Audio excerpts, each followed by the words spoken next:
어, 이 귀한 자리에 불러주셔서 너무 감사합니다.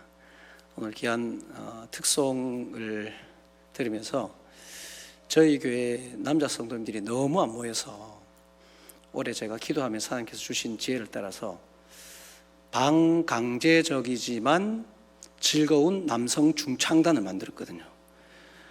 제가 이 롤모델로 삼으면 참 좋겠다라는 생각이 들었습니다. 이분들은 자발적으로 모여서 이렇게 은혜로운 찬양을 하는 모습을 보면서 너무 은혜가 더 힘이 됐습니다. 인터넷에 떠도는 글 가운데 이런 글을 본 적이 있습니다. 저희 교회 성도님들과 장로님들은 굉장히 공감하시던데 오늘 우리 장로님들 세미나니까 제가 좀 나눠보고 싶습니다. 남편의 위상에 대한 이야기입니다. 남편들을 집에 두고 오면 근심덩어리, 데리고 나가면 짐덩어리, 마주 앉아있으면 원수덩어리, 혼자 내보내면 사고덩어리, 그래서 도저히 안 되고 며느리한테 맡기면 구박덩어리. 어떻게 좀 공감이 되십니까? 공감되세요? 저도 도저히 좀 공감이 안 돼서 제가 이 뒤에 하나를 더 만들었습니다. 그럼에도 불구하고 주님과 함께라면 복덩어리.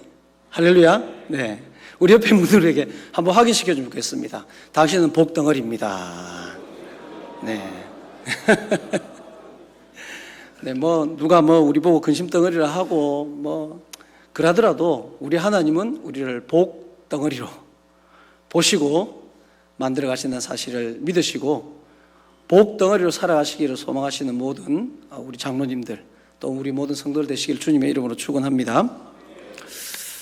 어느 할아버지가 계셨는데요, 턱수염을 이만큼 길렀어요. 그 할아버지가 길을 가고 계신데 이만한 꼬마아이가 할아버지한테 달려옵니다. 할아버지 궁금한 게 있는데 물어봐도 돼요? 그래, 물어봐라. 할아버지 있잖아요, 이 수염이 긴데요, 할아버지 주무실 때 수염 이불 덮고 자요? 이불 안 덮고 자요? 아이니까 이렇게 엉뚱한 질문을 하는 거예요. 할아버지 갑자기 질문을 들었는데 이게 생각이 안 나는 거예요. 어떻게 잤는지. 그래서 할아버지가 꼬마야, 할아버지 오늘 저녁에 한번 잘 때 내가 확인해보고 내일 여기서 다시 만나서 얘기해 줄게 이랬습니다. 그래서 할아버지 이제 집에 자려고 누우셨죠. 그래서 먼저 이불을 덮습니다. 근데 답답하고 깝깝한 거예요. 아닌갑다. 이불에서 수염을 뺐습니다. 왠지 허전하고 춥고 다시 이불에 넣었습니다. 뺐습니다. 밤새도록 수염 이불에 넣었다가 뺐다가 하다가 잠을 한숨도 못 주무셨답니다. 늘 어떻게든 주무셨을 거 아닙니까? 근데 어린아이의 그 질문 하나 듣고 내가 수염을 평소에 어떻게 했는가에 대한 부분을 확인하다 보니까 이렇게 신경이 쓰인 거예요. 제가 오늘 들으니까 이 세미나는 매년 쭉 해왔던 세미나인 것 같고 우리의 성도님들도 아마 좋은 목사님의 좋은 말씀을 늘 많이 들었을 거예요. 이 강단에는 또 훌륭한 목사님들이 얼마나 많이 쓰셔서 좋은 말씀을 하셨을까요? 귀한 말씀을 주셨을까요? 오늘 저는 여러분에게 특별한 어디서 하늘에서 뚝 떨어진 말씀을 전할 수가 없습니다. 늘 들어왔던 그 말씀 전할 건데요, 제가 그렇게 기도했습니다. 하나님, 오늘 이 장로님들 세미나를 통해서 또 여기 오는 모든 성도님들이 이 할아버지처럼 그 꼬마의 말 한마디 때문에 흔들리듯이 오늘 늘 듣던 말씀이지만은 이 말씀 듣고 좀 흔들리게 해주시옵소서. 좀 헷갈리게 해주시고 이 들은 말씀 때문에 밤에 잠이 좀 안 오든지 아니면 너무 좋아가지고 뭔가 좀 이렇게 가슴이 설레이든지 그런 은혜를 주십시오라고 기도로 준비했습니다. 늘 듣던 여러분 너무 잘 아는 말씀이지만 오늘 이 말씀 때문에 한번 흔들리는, 다시 한번 고민해보는, 더 깊이 도전하는 그런 은혜가 축복이 있기를 주님의 이름으로 축원합니다. 오늘 보면 우리가 너무 잘 아는 내용이죠. 출애굽 이후에 이스라엘과 아말렉이 르비딤에서 싸운 기사입니다. 이스라엘 자손은 신광야를 떠나서 르비딤의 장막을 쳤지요. 이곳은 시내산으로 가는 길목에 위치한 오아시스 지역입니다. 아말렉은 이스라엘이 자신들의 세력권, 거기에다가 수자원과 초지가 있는 이 르비딤에 들어온 것을 위협으로 간주하고 오늘 보면 8절, 그때 아말렉이 와서 이스라엘과 르비딤에서 싸우니라 라고 이들이 침범했다 생각하고 싸움을 거는 거지요. 우리는 이 전쟁의 내용을 많이 들었기 때문에 너무나 잘 압니다. 그래서 먼저 오늘 본문 우리가 읽었죠. 오늘 본문에 등장인물들을 한번 살펴볼까요? 등장인물들이 누가 나오죠? 한번 말씀해 보십시오. 누구 나오죠? 예, 모세가 나오고요. 또 여호수아가 나오고요. 또 아론이 나오고요. 또 훌이 나오고요. 또 보통 제가 질문을 하면 이까지에서 멈춥니다. 근데 여기에 우리는 여기서 실수하는 거예요. 오늘 본문을 읽어보면요, 9절에 모세가 여호수아에게 이르되 우리를 위하여 사람들을 택하여 나가서 아말렉과 싸우라 하거든요. 또 등장인물이 있습니다. 누구예요? 무명의 용사들. 엑스트라 1번, 2번, 3번, 100번, 1000번. 이들의 이름이 안 나온다고 우리는 등장인물로 안 치는 거예요. 그래서 우리가 교회에서도 이런 것들이 많이 반영이 됩니다. 뭔가 이름이 나는 일, 그리고 표시가 나는 일에는 많은 성도들이 헌신도 하고 자원도 하고 하는데 욕먹는 일, 이름 안 나는 일에는 사람으로도 등장인물로도 카운트를 안 해주는 거예요. 그러나 하나님의 전쟁은 이 모든 사람들이 다 함께했다는 사실에 주목을 해야 되는 거예요. 그렇다면 오늘 장로부부 쌤이니까요, 제가 물어보겠습니다. 이들 중에, 이 등장인물들 중에 여러분이 생각할 때 리더, 이끄는 자가 리더죠. 리더는 누구라고 생각을 합니까? 좀 다르게 질문해 볼까요? 이 전쟁에서 가장 중요한 역할을 한 인물은 누구라고 생각하십니까? 우리 회장 장로님 누구라고 생각하십니까? 네? 그렇죠. 우리가 대부분 왜 이 전쟁은 어떻게 이기고 어떻게 집니까? 모세의 팔이 올라가면 이기고 내려오면 지는 거예요.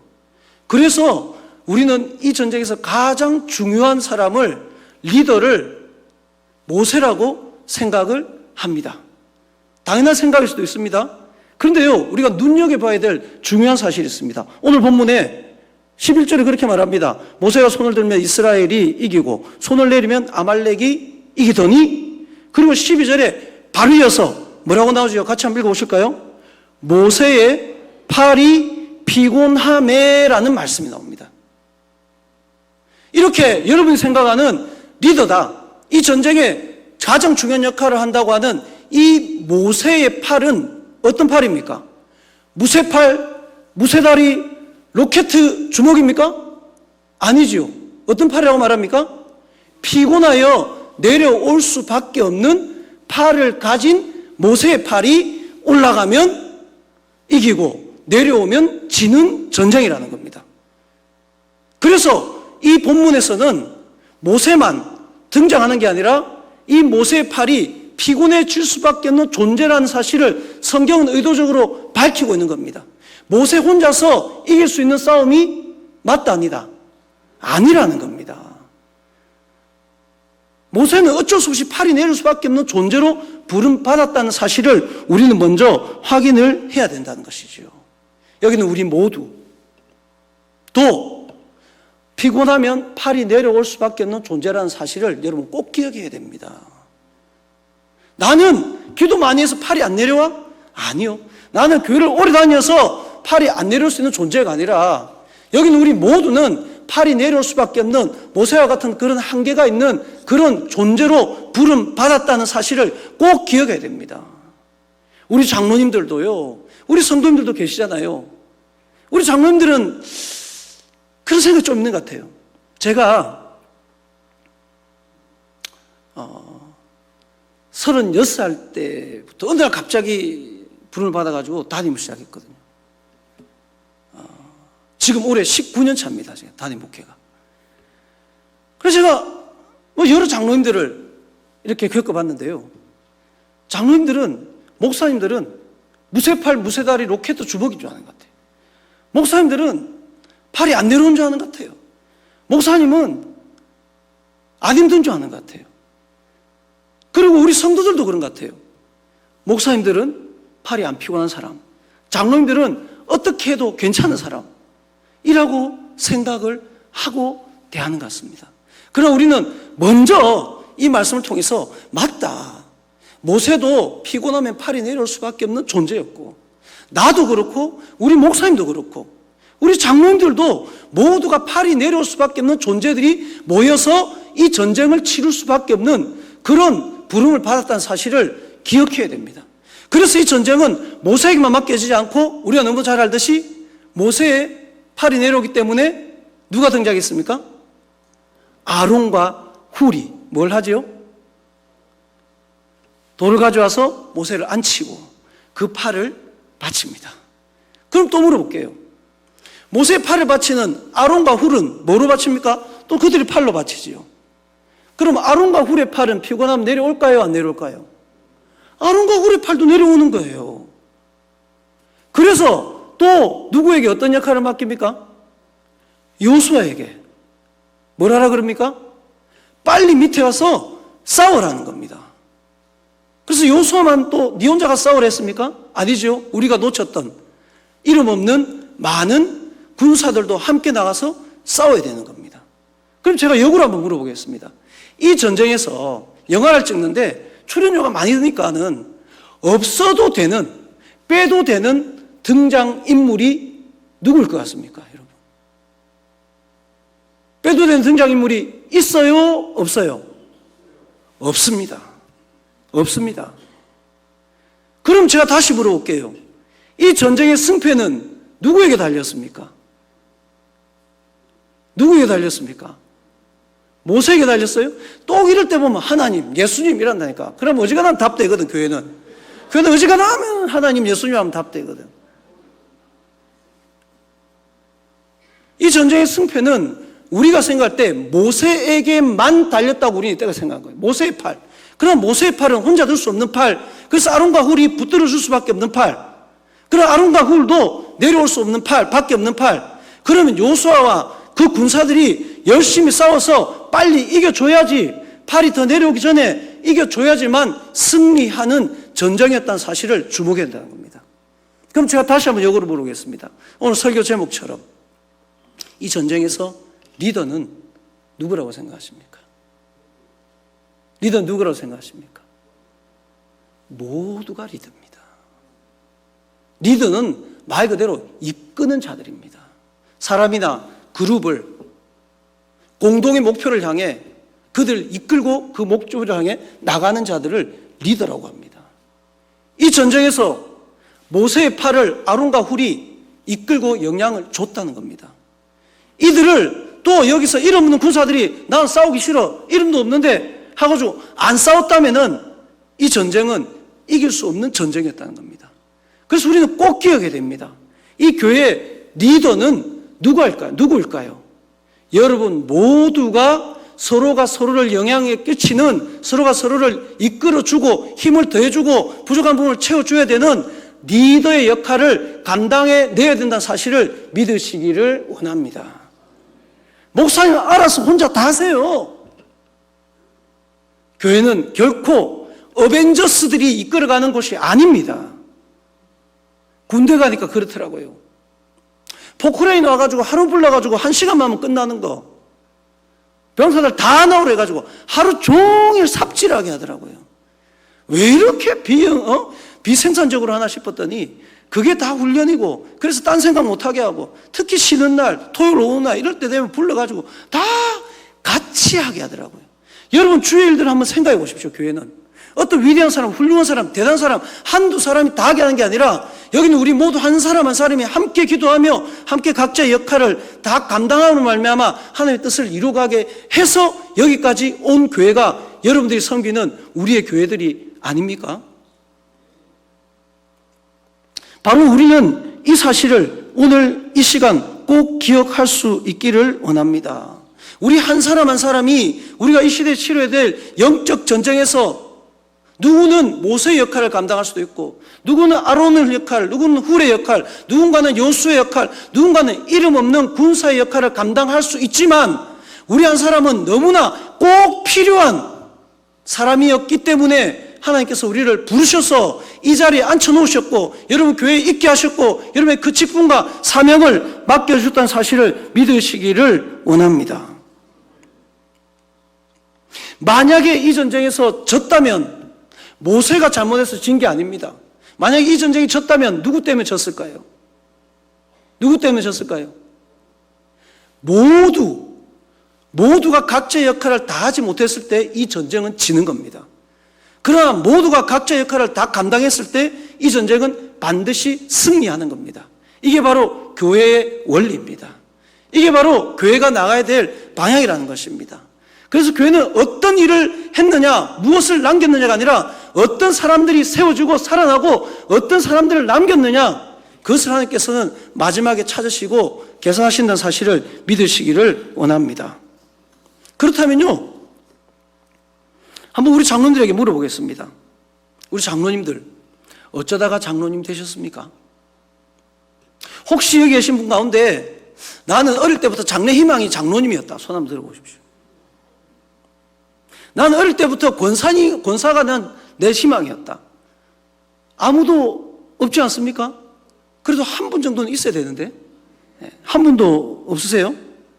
나는 내가 나중에 되면은 장로가 되어서 권사가 되어서 집사가 되어서 이 한 분 바쳐서 주를 위해 충성했다라는 소원을 품고 여기까지 오신 분 있습니까?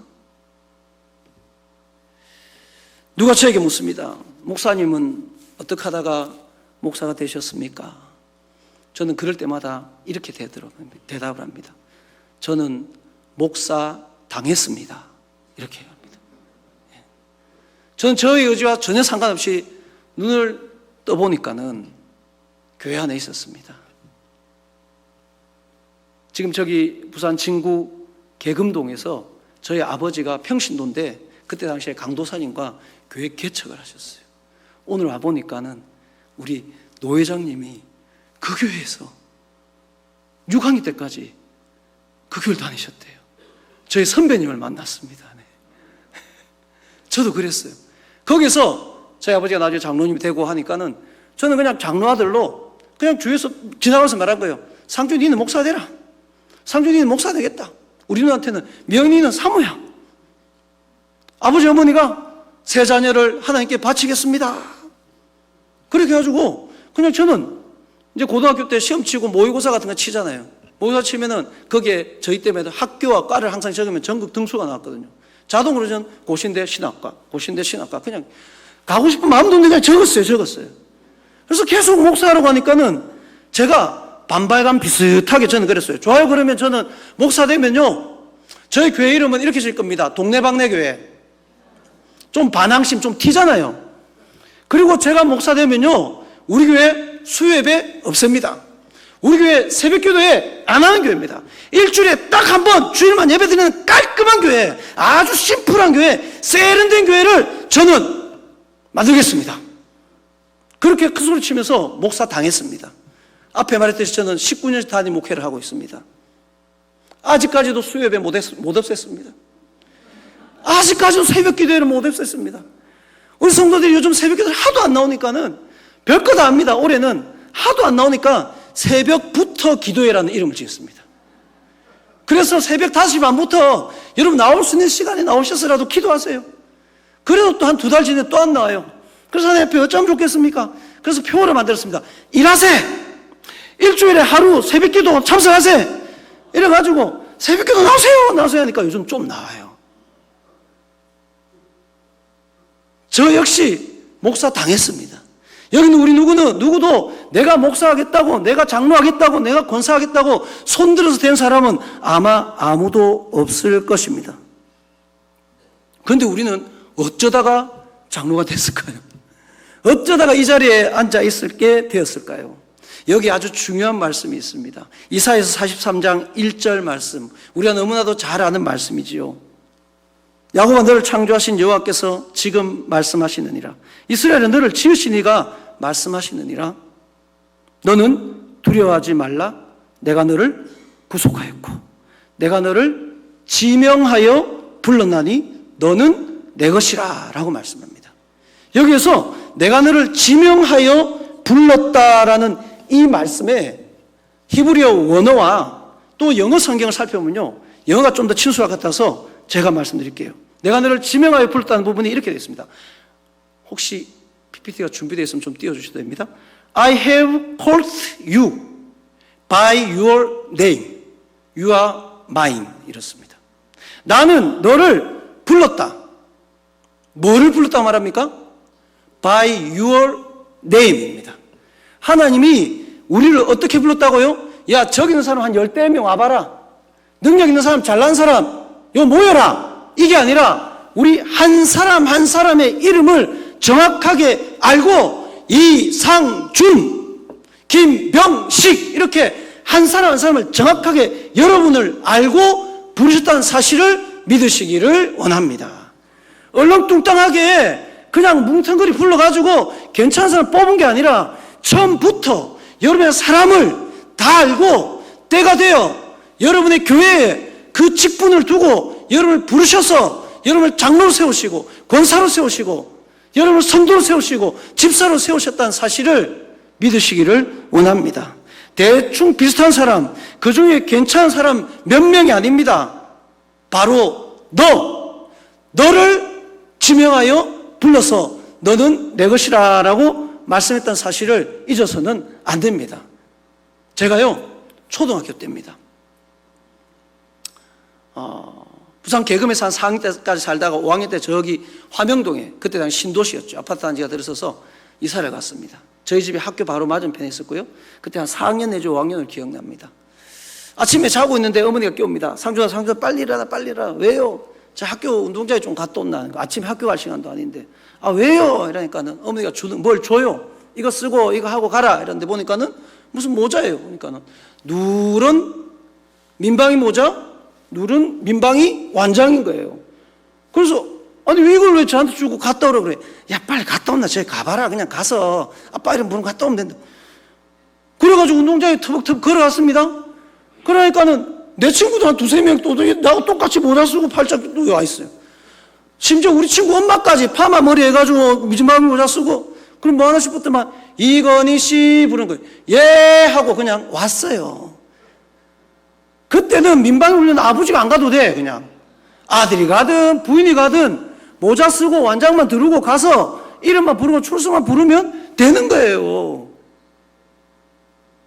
그런데 여러분, 우리 하나님은요, 그게 안 됩니다. 여러분 한 사람 한 사람을 정확하게 알고 여러분이니까 어느 교회 장로님으로, 여러분이니까 권사님으로, 여러분은 하나님의 백성으로 부르시고 세우셨기 때문에 여기는 여러분은 어느 누구와도 대체할 수 없는, 대체 불가한 특별한 하나님의 존재로 부르심을 받아서 여러분의 그 직분을 맡았다는 것을 잊지 마십시오. 누구에게도 미루려고 하지 마시고 누구에게도 대신할 수 없다는 그 일을 나에게 주셨다는 사실에 감사하며 감격하며 그 역할을 감당하는 우리 모든 장로님들, 우리 모든 성도들 되시기를 주님의 이름으로 축원합니다. 그렇다면요, 왜 우리에게 이런 역할을 줬는가의 부분이죠. 어느 환자가 병원에 왔습니다. 의사 선생님 큰일 났습니다. 왜요? 어디가 아프셨습니까? 이래요. 여기도 아프고요, 여기도 아프고요, 여기도 아프고요, 여기도 아프고요, 여기도 아프고요, 여기도 아프고요, 여기도 아프고 다 아프다는 거예요. 큰일 났어요. 의사 선생님이 정밀 검사를 다 했습니다. 사진을 다 찍었습니다. 그런데 특별한 아플 만한 이유가 없는 거예요. 온몸이 아플 만한 이유가 없는 거예요. 이상하네 하면서 이제 얘기를 나누려고 하는데 그 환자 손을 보니 손이 좀 이상한 거예요. 환자분 손 한번 보세요. 그러니까는 이 환자분의 오른쪽 요 손가락이 퉁퉁 부어가지고 있는 거예요. 알고 보니까 이 손가락이 지금 아픈 거예요. 이 손가락이. 이 손가락이 아프니까는 여기 찔러도 아프고, 여기 찔러도 아프고, 여기 찔러도 아프고, 여기 찔러도 아프고, 온 데가 다 아픈 거예요. 온 몸이 아픈 게 아니라 손가락이 아프니까 찌른 데마다 아픈 거예요. 여러분, 많은 사람들이 말합니다. 이 시대가 아프다고요. 이 시대가 아프다는 말은 뭔지 아십니까? 우리 한 사람 한 사람이 다 아픈 거예요. 아픈 눈으로 보니까, 내가 아프니까 우리 집도 아프고, 내가 아프니까 우리 학교도 아프고, 내가 아프니까 우리 직장도 아픈 겁니다. 근데 어찌된 일입니까? 이 아픈 시대에 저는 목사로, 우리 장로님들은 장로님으로, 여러분 하나의 백성으로 부름 받았습니다. 이 아픈 시대에 왜 하필이면 이 아픈 시대에 이 막중한 직분을, 이 역할을 나에게 맡기셨을까요? 우리 회장 장로님과 아까 잠시 말씀 나누는데요. 예전 회장 장로님이 주일학교 교사를 했는데요. 그 주일학교 교사를 3명인가 시작해서 50명을 만드셨대요. 지금도 그분들이 의사도 되고 내가 오면 선생님 하면서 달려온대요. 가만 생각 저도 그래요. 저도 전우사 때 한 30년 전에 전우사 생활할 때는요, 여름 성리학교 할 때 별거 없었습니다. 선생님들한테 그다란 밧줄 하나 가져오서 해가지고 밧줄 쭉 해가지고 제일 앞에 선생님 한 명, 제일 뒤에 선생님 한 명하고 북치면서 칙칙 폭폭하고 둥둥 뭉치고, 여러분 학교 오라면 한 바퀴 쭉 돌고 오면은 한 수십 명 그 기차 안에 줄 안에 들어와가지고 쭉 들어가고 앉혀놓고 또 한 바퀴 돌고 북치고, 그러면 또 쭉쭉 교회 오는 그런 시대도 있었다니까요. 제가 어릴 때만 해도 학교 졸업식 가면은 우리 목사님이 졸업식 강당 위에 딱 앉아 계셨다니까요. 요즘은 학교 전해가지고, 아이고, 옥동 사랑의 교회인데요, 장학금 좀 학생들 주려고 하는데, 우리 안 받아도 됩니다. 이랍니다. 너무 아픈 시대예요. 각자가 자기의 아픈 소리만 외치는 이 시대에 우리를 부르셨다는 겁니다. 왜일까요, 여러분? 사진을 좀 몇 장 보여드리려고 합니다. 한번 보여주시겠습니까? 네. 또 다음 사진. 네. 또 다음 사진. 여러분, 이 사진이 뭐하는 사진인 것 같습니까? 이건요, 유럽에서 좀 특이한 치료 프로그램입니다. 네덜란드에서 이것을 속깨안기, 카우 커들링이라고 그래요. 카우 커들링. 뭐 하는 거냐면요, 사람들이 1시간에 75불 돈을 내고요, 농장에 가서 소 옆에 누워서 소를 껴안고 시간을 보내는 치료 프로그램입니다. 소는 다른 동물과 달리 체온이 약 39도 정도 되고요, 심장 박동이 비교적 느리답니다. 그래서 사람들이 돈을 주고 와서 소 안에 껴안아서 소를 어루만지면서 내 마음을 치료하는 거예요. 그 따뜻한 온기를 느끼면서 저렇게 소에서 평안함을 느끼면서 내 스트레스 풀고 아픔을 치유하는 겁니다. 최근 발표된 자료야만요, 여러분 혹시 AI 챗GPT가 쓰시는 분들 계십니까? 사용자 4명 중에 1명은요, 단순한 정보 습득이 아닌 심리 상담이나 깊은 개인적 대화를 AI하고 나누는 거예요. 이런 얘기 들어보셨습니까? 최근 AI하고 사랑에 빠져서 AI하고 결혼을 한대요. 우리 교회 초등학교 4학년 학생이 5학년 학생이 올라간 지 며칠 안 됐는데 좋아하는 여학생이 생겼대요. 아유, 잘했네, 축하한다는데 엄마가 그 다음날 말하는 거예요. 아이가 잠을 안 자고 이 AI 프로그램에 그 아이와 자기가 상상 속에 있는 자기가 좋아하는 그 아이 이름을 넣어가지고, 이 아이와 나의 사랑 이야기를 얘기해줘. 막 밤새도록 그거 보면서 킥킥거리고 막 이게 만족을 느낀대요. 내 깊은 내면의 상처들이나 고민들을 AI한테 묻고 거기에서 위로를 받고 하는 일들이 일어나고 있다는 겁니다. 사랑하는 여러분, 왜 이럴까요? 왜 이런 프로그램들이 사람들을 찾게 될까요? 그들의 내면 속의 외로움, 위로받지 못한 이것을 소에게 안겨서라도 따뜻한 체온을 느껴보려고 하는 겁니다.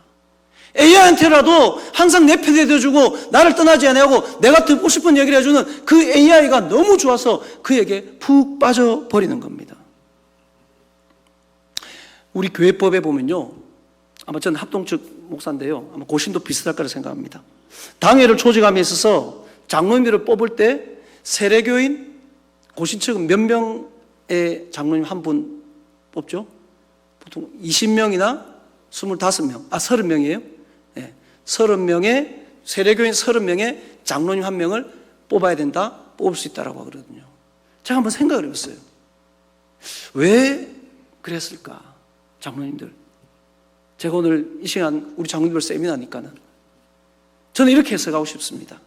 이렇게 외로워서 누군가의 따뜻함을 느끼고 싶어서 돈을 주고 소에게라도 안겨서 그 따뜻한 심장 소리를 듣고 마음의 위로를 갖고자 하는 이 시대에 장로님 한 명이 최소한 성도 30명 이상은 품으라는 겁니다.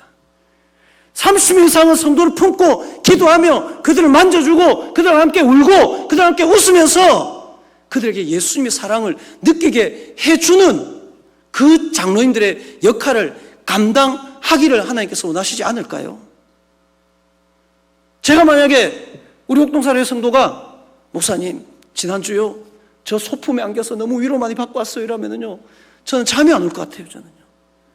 아니 집사님 교회를 놔두고 왜 그랬어요? 이럴 것 같아요.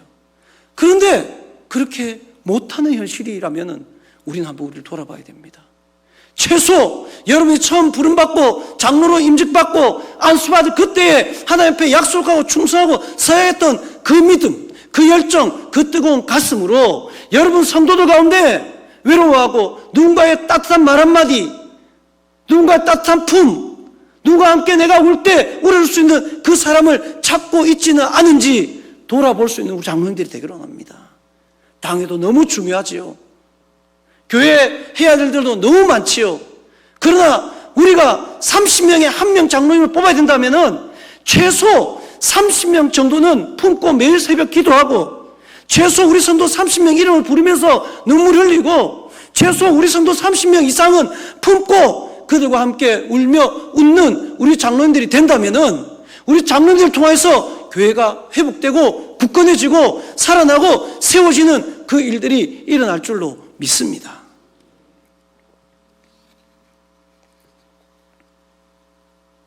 이 시대가 아파하면서 교회도 아파하고요. 마찬가지로 우리 성도들도 아파합니다. 그러면서 교회가 야성을 잃어버렸단 말을 너무 많이 하죠. 교회의 고유한 교회만의 사랑, 교회만의 파워, 교회만의 그 힘을 잃어버리고 점점 교회가 세속화되어져 간다는 그런 분석들이, 그런 말들이 너무 많이 있습니다.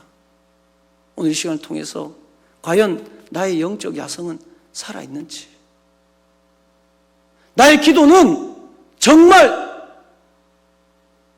야복강가의 야국과 같은 그런 기도를 하나님 앞에 드려지고 있는지, 또 사진을 좀 보려고 합니다.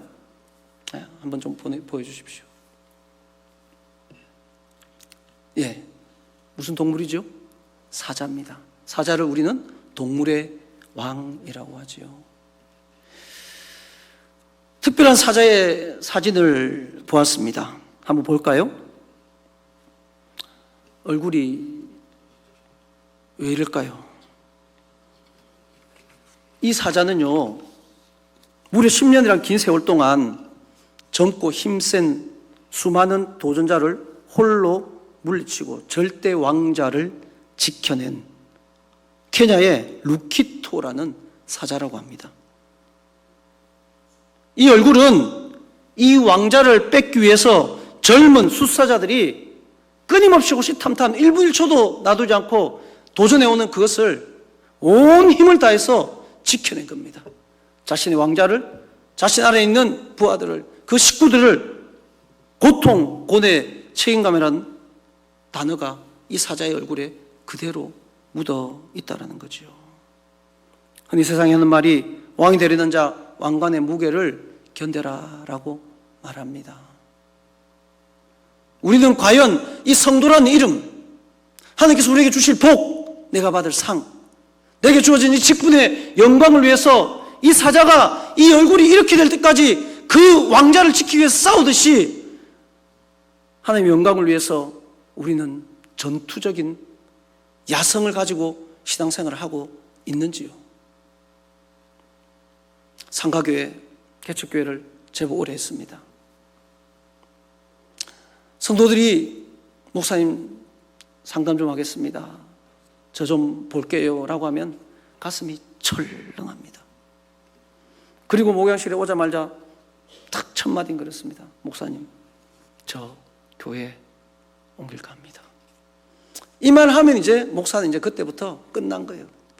무릎을 꿇든지 바지가랑이를 잡든지 제발요, 제발요. 조금만 마음에 안 들면, 뭔가 틀리면은, 내가 원하는 대로 안 되면은 교회에 옮긴답니다. 그래서 애들도 그럽니다. 유초등부 애들도 주일날 교회를 안 와요. 너 왜 교회 안 왔어? 저 교회 끊었는데요. 교회를 끊었대요, 애들이. 오늘 수많은 성도들은 데이터에 의하면요, 일반 종교 생활을 하는 사람들이 왜 종교 생활을 합니까? 라고 물을 때 1위는 66.9%입니다. 마음의 평안을 얻기 위해서 종교 생활을 합니다. 2위는 약 15%가 내세의 복, 구원을 위해서 종교 생활을 한다고 합니다. 3위가 복을 받기 위해서 한다 그러죠. 기독교인들에게 물었습니다. 왜 교회를 다닙니까? 1위가 45.6% 마음의 평안을 얻기 위해서, 2위가 37% 진리와 구원, 그리고 3위가 5.5% 인격 성숙입니다. 세상에 종교를 가진 사람들은 66.9%가 마음의 평안을 얻기 위해서 종교를 가졌듯이 우리 기독교인들, 교회 다니는 사람들도 45%, 약 절반이 뭐 때문에 교회 나온다고요? 마음의 평안을 위해서. 근데 교회 오는데 자꾸 목사님이 전도하라 그래요. 헌금 얘기해요. 죄 이야기합니다. 누가 자꾸 어느 성도가 내한테 인사 안 하고 마음에 안 들게 해요. 그러면 마음의 평안이 깨어지잖아요. 그러면 내가 신앙생활을 할 이유를 잃는 겁니다. 내가 굳이 이런 고생하면서 이런 대접받으면서 내가 왜 신앙생활을 해? 내가 왜 이 교회에 있어? 옮겨버리는 겁니다. 사랑하는 여러분, 여기 46.6%의 마음의 평안을 위해 오신 분들과 37.7%의 진리를 위해, 십자가를 위해 오신 분이 아마 섞여 있을 수도 있습니다. 우리의 믿음은 다시 야성을 회복해야 됩니다. 그래서 제가 정말 좋아하는 사진이 있거든요. 이 사진 같이 한번 보겠습니다. 네. 저는 이 사진에 저희 어머니는 아니에요. 근데 제 기억에 의하면은 등에 엎혀 있는 건 사실 기억은 안 나요. 근데 저 옆에 어머니 기도하는데 옆에 앉아 있었던 기억은 납니다. 저희 어머니들은, 우리 할머니들은 저렇게 무릎 꿇고 아이 업고 옆에 애 하나 데리고 밤낮으로 하나님 앞에 기도했습니다. 이 나라와 민족을 위해, 내 남편을 위해, 내 자녀를 위해. 우리 집에 먹을 것이 없어서 몸이 아파서 하나님 앞에 나와서 눈물 흘리며 밤낮으로 주여 도와주소서, 주여 살려주소서, 우리 가정에 복 주소서라며 부르셨던 그 기도가 여러분의 가정을 오늘 이렇게 했고 이 나라를 이렇게 세웠다고 저는 확신합니다. 그런데 이제 우리는 너무 배가 불러요. 너무 편해요. 그러다 보니 저런 영적 야성을 잃어버린 채 온실속의 하천처럼 교회가 잘 더접해 주길 바라고, 내가 이런 직분이 있으니, 내가 이만큼 교회 다녔으니 나에겐 특별 더해 주기를 바라는 그런 성도들이 점점 채워져 간다면은 교회는 더 이상 교류로서의 역할을 하지 못하는 겁니다. 사랑하는 우리 장로님들, 영적 야성을 회복하게 되기를 주님의 이름으로 간절히 부탁을 드립니다. 여러분들 처음 장로 임직 받을 때, 선사할 때 눈물 흘리면서 그 뛰었던 가슴, 뜨거웠던 눈물 다시 기억할 수 있기를 원합니다.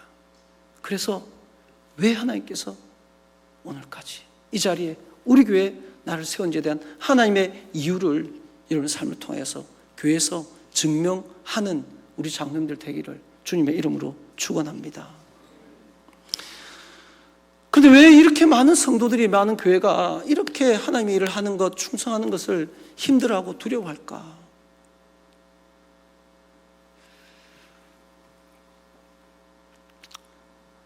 말씀을 좀 보겠습니다. 우리가 너무 잘 아는 다윗과 골리앗의 싸움의 이야기가 사무엘상 17장에 나옵니다. 많은 성도들이, 또 많은 우리 직분자들이, 그리고요, 저는 크지 않은 교회에 있거든요. 그러다 보니까요, 작년에도 직분자를 좀 세워야 되겠다라고 당에서 결의하고 기도하며 준비하고 그 대상자들을 인터뷰했는데요, 못 세웠습니다. 못 세웠습니다. 이유가 뭘까요? 이유가 뭘까요? 안 하려고 합니다. 못한다고 합니다. 여러분들은 너무 귀하고 충성스러운 분이라서 설레며 눈물 흘리며 감사하며 기뻐하며 이 직분을 받았지만 점점 시간이 흐를수록 이 무거운 직분들을 받지 않으려고 합니다. 신앙생활을 좀 더 편하게 하려고 하고 뭐 하자 그러면 목사님 스스로 피해 다니고 그런 이유가 뭔가 한번 생각을 해봤습니다. 다윗과 골리앗의 싸움에서 저는 중요한 영적 진리를 발견했습니다. 우리는 이 다윗과 골리앗의 싸움을 너무나도 잘 압니다. 이 블레셋의 장수, 키가 거의 3m 되는 이 장수가 싸움을 도두는 자로 40일이 넘게 이스라엘 왕이 있고 군대 그 앞에서 그들이 믿는 하나님을 모욕합니다. 다윗이 아버지 심부름을 받아서 형들을 문안 가는데 면회 가는데 어디서 그 골리앗이 부르짖는 소리를 듣지요. 저게 무슨 말입니까? 감히 우리 하나님을 모욕한다고요? 제가 나가겠습니다 해가지고 나갑니다. 근데요, 우리는 이 다윗과 골리앗의 싸움에서 정말 중요한 영적 진리를 발견할 수 있습니다. 이 전쟁에서, 이 싸움에서 누가 이겼습니까, 여러분? 다윗과 골리앗 싸움에서 누가 이겼죠? 어떻게 이겼습니까? 어떻게 이겼습니까? 예, 뭐로 이겼죠? 물매를 던져서 맞아서 이겼다, 이렇게 알고 있어요. 그래서 우리는 항상 이 다윗과 골리앗 싸움에 있어서 우리 하나님, 내 인생에 골리앗을 무너뜨려줘서 이런 기도를 자주 하지 않습니까? 근데 이 말씀을 제가 좀 더 유초등 아이들, 좀 아이들 이렇게 설교하기 위해서 좀 더 이제 재밌게 보다 보니까요, 놀라운 사실을 발견했어요. 이 전쟁을 제가 좀 젊으니까요, 좀 이렇게 경망스러울 수 있지만, 제가 이 상황을 한번 풀어볼게요. 어떻게 이 전쟁이 치러졌는지. 골리앗을 앞선 앞에 다윗은 우리가 알듯이 만군의 여호와의 이름으로 나가노라 라며 골리앗의 싸움을 겁니다. 그러자 48장에 보면은요, 블레셋 사람이 일어나 다윗에게로 마주 가까이 옵니다. 다윗이 블레셋 사람을 향해 달려갑니다. 다윗은 달려가고 골리앗도 다윗을 향해 갑니다. 제가 한번 좀 재현을 해보겠습니다. 너그레 봐주십시오. 다윗이 달려갑니다. 골리앗은 쿵쿵거리면서 옵니다. 달려갑니다. 말씀 그대로 합니다. 손을 주머니에 넣습니다. 돌을 가지고 물매는 어떻게 되어 있냐면요, 뭐 좀 쉽게 설명하면 우리 허리띠, 가죽 허리띠 같이 그렇게 되어 있어요. 그래서 중간에가 조금 움푹 파여가지고 돌을 이렇게 고을 수 있고요, 바늘 딱 접어서 중간에 돌 넣고 이렇게 빙빙 돌려서 한쪽 줄을 탁 놓으면서 던지면 돌이 쫙 나가는 원리입니다. 자, 만군의 여호와 이름으로 가노라 저놈이 하면서 골리앗이 쿵쿵 달려옵니다. 다윗은 골리앗을 향해 달려가면서 주머니에 손을 넣어 돌을 가지고 돌물맷돌 해가지고 꽉 던져요. 이 돌이 어떻게 됐다고 나와요, 성경에서는? 손을 주머니에 넣어 돌을 가지고 물매로 던져 블레셋 사람의 어디에 맞죠? 이마를 치매 돌이 그의 이마에 박히니 땅에 엎드러지니라. 우리 이 말씀은 그래요, 그런갑다 하시는데요, 여러분 제가 왜 재현을 했는지 아시겠습니까? 이 상황에서 다윗이 그냥 예를 들어서 아주 잘 줬는데 총으로 탁 이러면 또 모르겠지만, 골리앗은 그러고 있고 다윗은 달려가면서 주머니에 손 넣어서 꺼내서 돌려서 던지는데, 과연 몇 번 던지면, 예를 들어서 이런 겁니다. 여러분이 거기 앉아가지고 주먹 돌돌돌 말아가지고 저 가만히 서 있을 테니까 딱 던져가 저 이마 한 번에 맞추는 분, 제가 스타벅스 기프티콘 쏩니다. 제가 자신 있는 분 한번 도전해 보십시오. 자, 한번 도전해 보십시오. 맞출 수 있겠어요? 이 정도 거리에서 저는 가만히 있는데 던져서 한 번에 이마에 맞춘다? 이거 결코 쉬운 일이 아닙니다. 우리는 당연히 다윗이니까 당연히 아니요. 확률적으로 10번 던져도 이마에 한 번에 맞춰서 넘어뜨릴 수 있는 확률이 낮습니다. 그런데 성경은 기록하고 있는 겁니다. 여기서 제가 찾아낸 겁니다.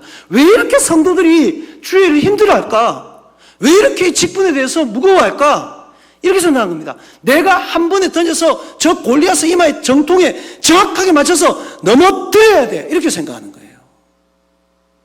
전투하라 그러면요, 내가 그 사람 밥 사주고 내가 데려와가지고 내 옆에 앉혀놓고 세례까지 받게 하고 그래야 전투한다 생각하는 거예요. 근데 저는 여기서 영적 진리를 발견한 겁니다.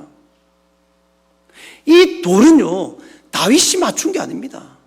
다윗은 던졌고 맞춘 건 누가 맞춰준 겁니까? 하나님이 맞춰준 겁니다. 할렐루야.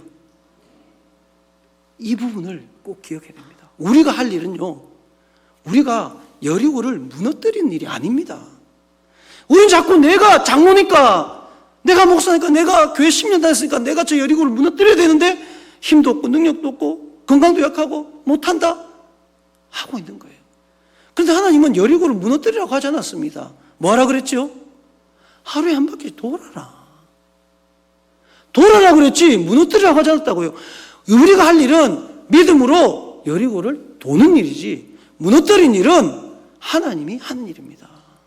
어떤 사람 말하지요. 그 수많은 사람이 그렇게 매일 돌고 하니까는 그 지층이 흔들려가지고 무너졌다. 말도 안 되는 소리죠. 말도 안 되는 소리예요. 그 비슷한 얘기가 뭔 줄 알아요? 왜 중국이 강대기인 줄 아십니까? 이래요. 누가? 왜요? 그러니까는 중국 인구가 뭐 10몇억 되잖아요. 중국 사람이 동시에 하나 둘 셋 해가지고 번쩍 기어가 탁 뛰면 지구가 가라앉는데요. 말도 안 되는 소리예요. 근데 왜 안 해요? 이러니까는 동시에 한번 뛸 수가 없대요.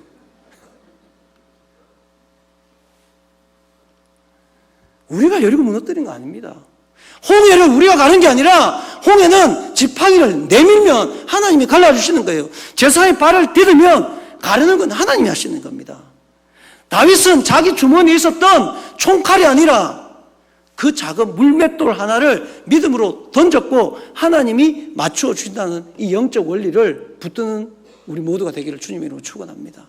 우리가 하는 일은 믿음으로 하나님께서 던지라 하면요, 감동 주시면요, 주의 종을 통해서, 이 설교를 통해서 하나님께서 움직여 하시고 교회가 하자는 그 일에 함께 하면요, 하나님이 골리앗의 이마에 한 번에 정확하게 맞춰서 넘어뜨리게 하시는 그 일은 하나님이 하신다는 사실을 믿으시기를 원합니다. 특별히 우리 장로님들 얼마나 힘드세요. 저희 아버지도 장로로 아까 말했지 평신도로 개척을 하셨다가 장로님 26년 하시고 모시던 목사님 돌아가시고 이제 고향으로 들어가셨거든요. 제가 한참 청소년 시절에 정말 아버지하고 좀 싸웠습니다. 아버지 도대체 왜 그러시냐고. 매일 아버지가 성도들이 모여서 얘기하는 거 보면은 아버지 험담하고 있는 거예요. 하면서 맨날 아버지 좀 그러지 마세요. 아버지 그래요. 나는 이게 하나님 일이라 생각하고 난 교회 입장에서 한다. 알고 보니까 뭐냐면 그때만 해도 한창 건축하고 막 이럴 때잖아요.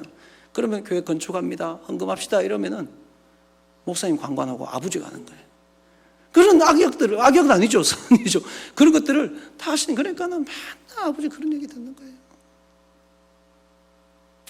그래서 아버지 하지 마세요 그랬던 적도 있었습니다. 그런데 하나님께서 하게 하시면 우리는 해야 됩니다. 사람들 칭찬받고 인정받으려고 하면요, 우리는 주의 일이 아니라 그들이 원하는 일을 할 수밖에 없다는 사실을 꼭 기억해야 됩니다. 하나님 앞에 우리 서게 되거든요. 하나님 여러분 한 사람 한 사람 여러분의 성향, 스타일, 여러분의 실력, 잘하는 거 못하는 거 다 알고 부르셔서 세우셨다면은 여러분 교회와 함께 우리 목사님들, 담임 목사님과 함께 주의 교회를 위한 것이라면 내가 좀 불편하고 내 스타일이 아니고 내 마음에 맞지 않더라도 하나님의 뜻이라면 행하는, 하나님의 뜻이라면 작은 물맷돌 하나를 던져내는 우리 장로님들 되시기를 간절히 부탁을 드립니다. 말씀 마무리하겠습니다. 전사 때 여름 성경학교를 할 때였습니다. 마지막 날 운동장에서 캠프파이어를 해야 되는데 비가 갑자기 왔어요.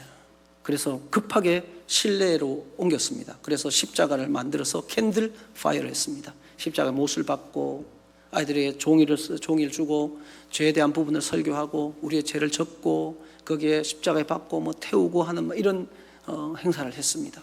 그리고 이제 다 우리 하고 마지막에 찬양하면서 함께 기도하는 시간을 가졌습니다. 다 우리 함께 찬양합시다.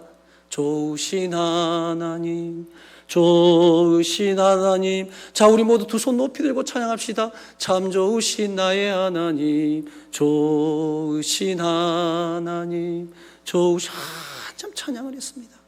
두 손 높이 들고 찬양합시다. 한참 찬양했는데 저 맞은편에 초등학교 1학년 남자아이인데요, 찬양을 하면서 눈물을 뚝뚝 흘리는 거예요. 초등학교 1학년 남자아이가.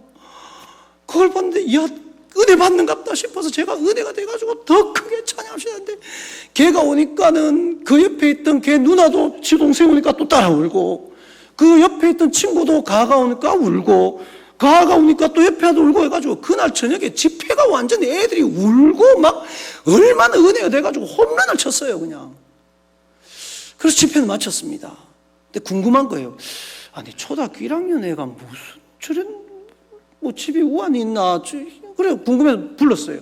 효상아 이리 와봐니. 너 아까 그 기도회 할 때 많이 혹시 집에 무슨 일 있어? 부모님 편찮으셔서? 이러니까 애가 그러는 거예요. 전사님 아니에요. 왜? 좋으신 하나님 두 손 높이 들고 찬양을 하는데 1학년이니까 손 높이 들고 찬양하시니까 계속 손 들고 하니까 팔이 아픈데 팔을 못 내리고, 그래서 알고 보니까 팔이 아파서 울었어요. 팔이 아파가지고 좋으신 팔이 아파서 울었는데, 저는 그거 보고 울고, 저거 누나는 지 동생이니까 울고, 가오니까 지 친구 울고, 그래가지고 은혜의 도가니가 됐습니다. 깨달은 게 있죠. 여러분, 하나님이 찾으시는 그 한 사람이 여러분이 되기를 원합니다. 여러분이 영적 야성을 회복하여 기도의 눈물을 흘리면 이 땅이 울어야 될 눈물을 흘린다는 사실을 믿으시기 원합니다. 여러분이 살아나시면은 여러분 교회가 살아날 수 있습니다. 반대로 여러분이 아론으로 훌로 역할을 하지 못하면요, 여러분 이름 없는 군대의 그 싸움을 치르지 않으면요, 이 전쟁은 절대로 이길 수 없습니다. 우리 한 사람 한 사람이 다 각자의 역할을 믿음 안에서 영적인 야성을 회복하여 감당해낼 때, 이 아픈 시대에 하나님께서 우리를 통해서 하시고자 하시는, 우리 교회를 통해서 하시고자 하시는, 여러분 가정을 통해서, 집을 통해서 하시고자 하시는 그 일을 이루심으로 말미암아 하나님의 나라를 확장하고 하나님의 영광을 받으실 줄로 믿습니다. 그런 우리 장로님들, 우리 권사님들, 우리 모든 성도들 되시기를 주님의 이름으로 축원합니다.